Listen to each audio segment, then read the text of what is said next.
Rapaziada, Mauro César detona geral do Flamengo após derrota para o Santos de Neymar. Se liga só no que o comentarista disse de Felipe Luiz, Bap, Boto e companhia. Se liga. O Varela, escalado pela esquerda, claramente tem dificuldade para bloquear o Neymar com a perna esquerda, que ele é destro. O Vinha fica no banco, não joga. Aí é um mistério também, porque se não tem condição... Até entendo que ele não tenha condição de jogar. Não tem condição, não tem condição. Por que fica no banco? É um negócio meio difícil de entender. E aí entra o Boto, que até agora não foi ao mercado, não fez contratação, vazou o nome do Castelhanos, que é um jogador difícil, tentou um jogador da segunda divisão da Inglaterra e foi barrado. Não agiu no mercado até agora, embora o Flamengo tenha vendido o gesto, tenha dinheiro para contratar. O Bap, que discursava, falava pelos cotovelos contra a gestão anterior, e tinha razão muitas vezes. Agora consegue ser pior, porque a lentidão é igual ou pior do que do ano passado para ir ao mercado. Eu vou dizer uma coisa para você hoje, tá? Dia 17 de julho. Se o Flamengo não se mexer no mercado, o Flamengo não se mexer com relação a esses ajustes, a temporada vai para o espaço. Pode anotar, vai para o espaço. Estou falando hoje que o time é líder do campeonato, tá? Hoje. Se não se mexer, vai para o espaço. O Bap vai ter que agir e vai ter que mostrar competência. Não adianta só o que ele falava antes. Falava pelos cotovelos. Falava aqui, falava ali e tal, criticava em off, então adorava criticar. Então agora está na hora dele agir. Ele não é o presidente, não diz que veta, faz, acontece. Vai lá na Flá TV, dá discurso de 1 hora. Na Flá TV é fácil falar, o Bap. Tem que falar com a gente, com a imprensa que te questiona, que te cobra. Não com a mídia oficial do clube. Porque aí os colegas que estão ali, evidentemente, não vão poder te cobrar, peitar uma situação, né? Participa com a gente aqui, dá entrevista para mim, para os outros colegas que querem te questionar com relação ao que você vai fazer com relação a isso. Você contratou, Bap, um profissional, o Boto, que até agora não disse o que veio. Essa é a verdade. O que o Boto conseguiu fazer? Eu até entendi. Primeira janela, não teve dinheiro, trouxe o Juninho, jogador mais barato, ok. E agora? E agora? Vai depender do Michael, do Cebolinha para resolver um jogo? Quando o Luiz Araújo não chuta, não tem gol, né? Porque domingo, sábado, contra o São Paulo, também dominava, não fosse o chute do Luiz Araújo, o jogo ia ficar naquele 0x0 também. Porque cria, perde gol, não finaliza. Ontem o Flamengo, Thiago, finalizou 10 vezes, com 74% de posse de bola. O Santos, com 26%, finalizou 8 vezes. E o Santos foi mais perigoso, teve uma defesa difícil no chute do Neymar, feita pelo Rossi, e depois o gol que definiu a partida, por exemplo. Só isso teve o lance do Bareal no começo do jogo. O Santos teve mais chances que o Flamengo. Então, de que adianta? Aí o Felipe Luiz é perguntado na coletiva, a gente pode mostrar aí. Não responde a pergunta sobre a falta de finalizações e sobre a interatividade dos jogadores e dele com o Neymar, também não respondeu. Mas aí o problema também dos colegas, fazem 3 perguntas em uma, é muito fácil. Faz 3 perguntas em uma, o cara responde uma, enrola com a outra e não responde a principal. Amigo, básico, vai na coletiva, é uma pergunta, 20 segundos que você tem para perguntar. Tem que ser, vai com essa mentalidade, aprende. 20 segundos, é uma pergunta, pá! Na lata, aí o cara vai ter que responder. Agora vem com tese, não sei o quê, o cara fala, não respondeu, mas tem que responder, e com atitudes. O Felipe é um prêmio ser treinador, o time dele, o modelo de jogo, eu acho que é super moderno e adequado, tudo muito legal, mas não dá para ficar encarando, o Felipe está aprendendo, no Flamengo não é lugar de aprender. Flamengo não é lugar para você fazer estágio.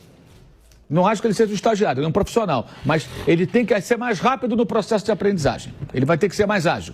E outra coisa, os garotos que ele tem dificuldade de lançar. O Alaciano, por exemplo, está pedindo passagem para ter uma chance de começar um jogo, não começa. Domingo ele não tem o Bruno Henrique contra o Fluminense. Vai dar chance ao garoto ou vai colocar para correr 15 minutos? Ou o Juninho. O que acontece com o Juninho? Porque ele não pode jogar. Vai começar o Juninho? Está treinando bem, né? Enfim, acho que ele está com menos opções para fazer rodízio de jogadores agora. Tem jogador machucado, tem jogador suspenso, tem jogador que foi embora, né? Então, a situação é uma situação para ligar um tremendo sinal amarelo, não pela derrota. A derrota é circunstancial, pode acontecer. O Flamengo poderia ter finalizado 30 vezes, e o Brasão feito 28 defesas espetaculares e ter perdido de 1-0. Isso pode acontecer. Não é a questão da derrota, é o comportamento dos jogadores inadmissível com relação... Tietar adversário não existe. Tietar adversário não existe. A atuação do Flamengo foi um negócio patético, né? Não só com a bola, porque teve 74% de posse de bola. A chance mesmo que fez o goleiro Brasão fazer uma difícil defesa foi a cabeçada do Danilo no começo do segundo tempo. E no final, ali, um chute que não foi tão difícil do Wesley, já no desespero no final. Muita posse de bola, de novo o time finaliza muito pouco, o time tem carências no ataque. Sim, carências, jogadores em péssima fase, como Cebolinha e Michael, que ontem não jogou. E falta jogador com característica decisiva.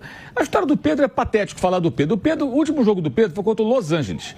Ele estourou uma bola no gol, no travessão, sozinho, quase sem goleiro. Jogou nada. Jogou nada. O Pedro ontem não faria nada. Está em má fase, está em má forma, voltando de uma grave lesão. O Pedro não ia resolver nada. Põe o Pedro, não vai resolver. Isso é conversa fiada. Oportunismo é um papo de quem acho que nem analisa futebol com o mínimo de profundidade, sim, de acordo com as suas conveniências e tudo mais. Isso não isenta os jogadores desse comportamento ridículo, pouco competitivo, reverenciando o adversário. O técnico cresceu. Tem aí, tá no Twitter da Beli Costa, Isabelle Costa. Se o Kaique conseguir, ele pode até pegar e mostrar. A bola ia rolar, o Valdemar vai lá, tenta dar uma caneta no Felipe, levanta o Felipe, abraça. Que isso, gente? Isso não é jogo de casado solteiro, é churrasco entre amigos, é na coletiva, somos amigos, amigos de futebol à parte. Isso não existe, cara. Isso não existe. Eu lembro que o Mancuso, que jogou no Flamengo e no Palmeiras, ele falava o seguinte: eu não troco de camisa com o adversário. Por quê? Porque o torcedor não troca de camisa. É um exagero? Pode ser um exagero, mas tem que ter um pouquinho de Mancuso nesse time. Uma bananice. O Luiz Araújo sofreu uma falta do Neymar no primeiro tempo. Aí foi se justificar. O Neymar tá na dele. O que ele faz? Reclama como se ele tivesse sofrido a falta. A falta foi do Neymar e foi marcada a falta do jogador do Santos. Aí ficou ele se justificando. O Neymar meio que não quis papo, ele ficou rindo amarelo. Cara, foi marcada a falta, levanta e vai embora, deixa o Neymar no chão. O Arrascaeta puxou pela camisa, sem necessidade, por sinal, lá na altura do meio-campo, pouco depois do meio-campo, tomou um cartão amarelo, ficou tentando se explicar pro Neymar. Que uruguaio é esse que fica se explicando quando faz uma falta? Nunca vi uruguaio que fica se explicando quando faz falta. O uruguaio, quando faz a falta, vira as costas e vai embora. Geralmente é assim, né? Que isso, gente? E o técnico, que exemplo é esse que o técnico dá? Sendo levantado pelo adversário ali, como se fosse um churrasco. Parecia o jogo dos amigos. Não é o jogo do Zico do Maracanã no final do ano, que é uma confraternização, não. É um jogo de 3 pontos. O Santos se mobilizou para o jogo, ficou mais de um mês pensando nesse jogo, se preparando, fazendo um jogo amistoso, treinando, preparando o Neymar da melhor maneira. Assumiu uma postura que era possível, ou seja, deixa a bola para eles querem a bola, ok, vamos jogar na transição, no contra-ataque, tentar, conseguiram encaixar algumas jogadas, levou perigo em alguns momentos e aproveitou a chance. É isso aí, rapaziada. Que lapada do Mauro César, hein?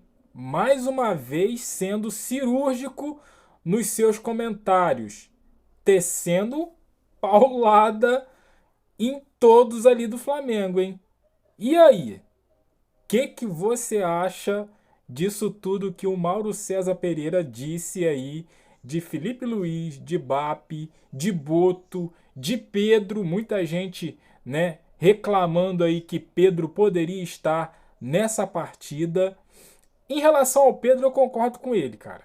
Eu concordo com ele porque o Pedro já está há um bom tempo sem jogar e, segundo informações que a gente tem, sem treinar também. Ou pelo menos sem empenho nos treinos. Então, assim, a marcação que o Santos fez, né? Tudo bem que não foi tão forte assim, mas eu acredito que o Pedro também não faria muita coisa ali não, né? Em relação ao Pedro, eu tenho minha posição formada e é a mesma do Mauro César. Agora, em relação às outras coisas, eu quero conversar com vocês aqui no comentário. O que vocês acharam do Boto? O Mauro César falando aí do Boto, em relação à contratação, que eu também concordo. Em relação ao Bappi, em relação ao Felipe Luiz e o Neymar. E aí? Extravasou Neymar e Felipe Luiz à beira do campo ali, na resenha, ou não? Deixa aqui o seu comentário, a sua opinião, aquele like fortalece, se inscreva, compartilha, e eu fico por aqui até a próxima. Valeu!